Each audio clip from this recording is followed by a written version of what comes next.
Más de 100.000 millones de euros. Yo creo que hay que empezar por ahí, ¿eh? Con esa cifra sobre la mesa. 113.000 millones, para ser exactos. Es una cantidad de dinero tan grande que es difícil hasta de imaginar. Y claro, la pregunta del millón es, ¿cómo es posible que un gobierno ponga en circulación todo ese dinero sin tener lo más básico? O sea, sin unos presupuestos generales aprobados para el año. Hoy vamos a meternos de lleno a seguir la pista de ese dinero. Tenemos un único artículo que funciona casi como un mapa, desvelando la estrategia financiera del gobierno para 2025. Nuestra misión aquí es entender los trucos, las herramientas que lo hacen posible y, bueno, preguntarnos si lo que vemos es genialidad o un juego algo peligroso para el equilibrio de poderes. Y la clave de todo esto, la palabra que lo define y que de hecho, según la fuente, acuñó el propio ministro de Economía, Carlos Cuerpo, es ingeniería presupuestaria. Ingeniería presupuestaria. Sí, a primera vista suena como muy sofisticado, pero si lo simplificamos, en el fondo es coger la caja de herramientas que ya tienes por ley y, bueno, usarla de la forma más creativa posible. Ajá. Así puedes gastar dinero y sacar adelante tus políticas cuando no tienes un presupuesto nuevo recién salido del horno. Es, vamos, un manual de instrucciones para gobernar con las cuentas del año anterior. Vale, ingeniería presupuestaria. Me gusta el término, tiene gancho. Pero vamos a abrir esa caja de herramientas, que es donde está lo interesante. El artículo dice que la mayor parte de esos 113.000 millones se mueve con dos instrumentos principales. Y tienen algo fascinante. No necesitan pasar por el Congreso. El primero son las ampliaciones de crédito. Exacto. Y no es una cantidad pequeña, es la porción más grande del pastel. Hablamos de 45.100 millones de euros, un 40% del total. ¿Un 40%? Una ampliación de crédito es, en la práctica, una inyección de dinero en una partida que ya existía. Imagina que la partida para una autovía se está quedando sin fondos. Pues el Ejecutivo puede ampliar ese crédito para que la obra no se pare.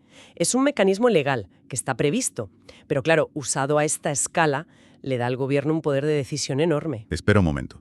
Si te entiendo bien, el Gobierno puede decidir por su cuenta inyectar 45.000 millones donde considere, sin someterlo a debate en el Parlamento. O sea, no se estaba haciendo de contenido una de las funciones clave de la oposición, que es controlar en qué se gasta el dinero. Esa es la pregunta del millón y el centro de todo el debate. A ver, técnicamente no es ilegal. La herramienta existe para dar agilidad a la gestión. El problema, o lo novedoso, es la escala. Tradicionalmente se usaba para ajustes menores. Cuando lo conviertes en la vía principal para dirigir el gasto, pues sí, efectivamente, el control parlamentario a priori se diluye. El control pasa a ser a posteriori, cuando el gasto ya está hecho o comprometido. Es un cambio de paradigma total. Entendido. O sea, la herramienta no es nueva, pero el uso que se le da sí. Vale, esa es la primera pieza, casi la mitad del dinero. La segunda gran herramienta que menciona el artículo son las transferencias de fondos, que suman otros 38.000 millones, otro pico importante. Importantísimo. Y el concepto es bastante intuitivo, fíjate. Es como en la economía doméstica. Imagina que a principios de mes haces tu presupuesto. 100 para ocio, 50 para libros, 400 para el súper. Llega el día 20 y ves que apenas has salido. Te sobran 80 euros de ocio, pero la compra se te ha disparado. Claro. Pues haces una transferencia, coges esos 80 euros y los mueves a la partida del supermercado. El Gobierno hace exactamente lo mismo, pero con miles de millones. Mueve dinero de partidas donde va a sobrar a otras donde falta. A mí esto me parece increíble. O sea, que el gobierno puede decidir a mitad de año que la inversión en, no sé, modernizar puertos ya no es prioritaria. Y mover cientos de millones de esa partida a un plan de ayudas a la industria, por ejemplo. La capacidad de cambiar el rumbo del partido a mitad de la segunda parte es brutal. Enorme. Y de nuevo, es una herramienta clave para gobernar con un presupuesto que, no lo olvidemos, se diseñó para la realidad de hace 2 años. La economía cambia, surgen imprevistos y las transferencias permiten adaptar esas cuentas viejas al presente. Lo fascinante es que si sumamos las ampliaciones y las transferencias, ya tenemos más de 83.000 millones de euros. Es decir, el grueso del dinero se mueve con una autonomía casi total del Ejecutivo. Exacto. Claro, ya hemos explicado el 75% de la cifra, pero el artículo da más detalles. Habla de 19.400 millones generados por nuevos ingresos. y casi 10.000 millones que vienen de remanentes. Esto último suena a dinero encontrado en los cojines del sofá del Estado. Es una analogía perfecta. Los remanentes de tesorería son exactamente eso, dinero que sobró de años anteriores y no se gastó. Es como encontrar un billete en un abrigo del invierno pasado. Y lo de los nuevos ingresos no es un detalle menor. Esos 19.400 millones demuestran que la economía rinde mejor de lo que se preveía en el presupuesto original. La recaudación de impuestos va mejor, y eso le da al gobierno un colchón de dinero que no esperaba y que, de nuevo, puede usar con muchísima libertad. Y para que todo cuadre, el artículo menciona un ajuste a la baja. Se anulan 13.600 millones de partidas que no se van a ejecutar. Supongo que este es el paso previo para hacer las transferencias, ¿no? Liberas dinero de un sitio para ponerlo en otro. Precisamente. Es la otra cara de la moneda. Para poder reforzar una política, a menudo tienes que debilitar otra, o al menos identificar una donde el crédito asignado era demasiado optimista y no se iba a gastar. Es un juego de equilibrios contables. Y con todas estas piezas, pues la suma total es esa capacidad de modificación de 113.000 millones que describe la fuente. Vale. Hasta ahora, el panorama es un gobierno con un poder casi absoluto para mover el dinero. Parece el sueño de cualquier ministro de Hacienda. Pero, ¿hay alguna línea roja? ¿Algún momento en el que toda esta ingeniería se topa con un muro y tienen que llamar al Parlamento? La hay. Y es el punto más importante para entender los contrapesos del sistema. El artículo lo señala claramente cuando habla de una tercera categoría: los créditos extraordinarios o suplementos de crédito. Y la diferencia aquí es crucial. Tiene que ver con una sola palabra: deuda. Ah, la deuda, el gran límite. Exacto. A diferencia de todo lo anterior, que se financia con ingresos que ya existan o con reajustes, estos créditos se financian pidiendo dinero prestado, o sea, emitiendo deuda pública. Y aquí la Ley General Presupuestaria es inflexible. Cualquier operación que suponga aumentar el endeudamiento del Estado debe aprobarse con un instrumento con rango de ley. En cristiano, tiene que pasar sí o sí por las Cortes Generales. No hay atajos. O sea que el límite de la ingeniería presupuestaria está en el endeudamiento. Si lo piden dinero nuevo, tienen vía libre. Pero en cuanto necesitan que el país se endeude más para un gasto, la ley les obliga a volver al tablero parlamentario. ¿Lo he entendido bien? Lo has entendido perfectamente. Ese es el principal mecanismo de control que le queda al Poder Legislativo en este escenario. De hecho, la fuente nos da las cifras. Por esta vía, el presupuesto ha aumentado en 5.300 millones de euros. Y como consecuencia, las emisiones de deuda han crecido en 9.400 millones.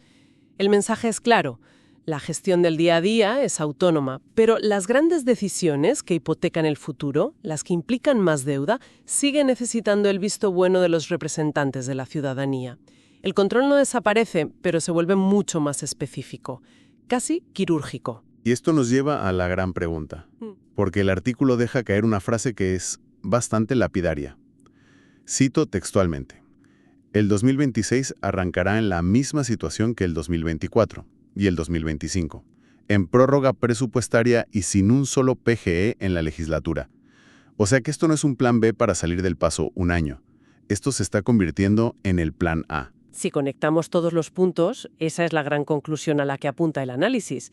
No estamos hablando de una anécdota, de una solución de emergencia para un año complicado. Lo que se está configurando es un nuevo modus operandi en la gestión de las finanzas públicas. Es una adaptación a una realidad de parlamentos muy fragmentados, donde conseguir una mayoría para aprobar unos presupuestos se ha vuelto una odisea. Se está normalizando gobernar sin la herramienta principal de gobierno. Pero entiendo el mecanismo, y es ingenioso, pero desde fuera suena un poco a trampa, ¿no? Como si se estuviera buscando la letra pequeña de la ley para esquivar el gran debate parlamentario, que es la esencia del sistema. Es una interpretación posible y es lo que argumentarían los partidos de la oposición, claro. Desde el punto de vista del gobierno, dirían que simplemente usan las herramientas legales para evitar la parálisis del país. La realidad es que plantea un debate de fondo sobre el equilibrio de poderes. Históricamente, la aprobación de los presupuestos era el gran momento de control del Parlamento sobre el Ejecutivo.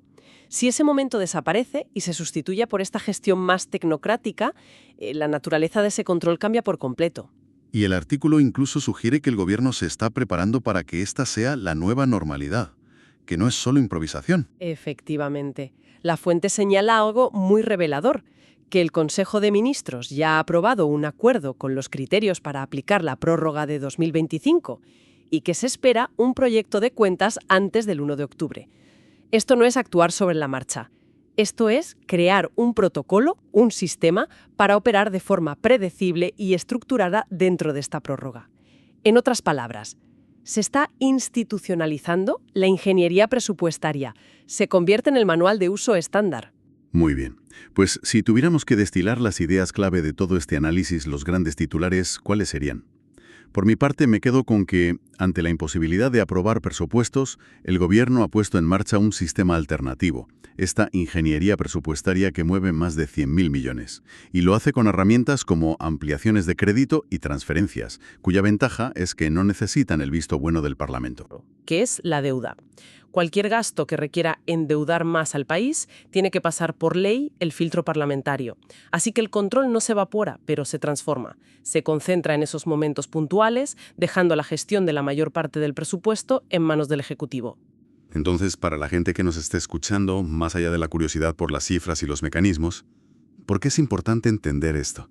¿Qué es lo que de verdad está en juego? Lo que está en juego es el propio funcionamiento de nuestra democracia parlamentaria. No es una cuestión técnica, es de principios. Afecta a la relación de poder entre gobierno y parlamento, a la transparencia sobre cómo se decide el destino del dinero de todos, y a la capacidad de un país para planificar su futuro económico. Cuando la gran herramienta de planificación, los presupuestos, se sustituye por una gestión más reactiva, más opaca, lo que cambia es la forma de gobernar. Y en un entorno de fragmentación política que parece que ha venido para quedarse, entender este cambio es fundamental. Exacto. El artículo nos ha detallado a la perfección el cómo se está gestionando el dinero sin presupuesto. La pregunta que nos deja flotando en el aire y con la que cerramos es para reflexionar. ¿Cuáles son las consecuencias a largo plazo para los equilibrios de poder de un sistema parlamentario, cuando la ingeniería presupuestaria pasa de ser la excepción a convertirse, de facto, en la norma para gobernar las finanzas de toda una nación?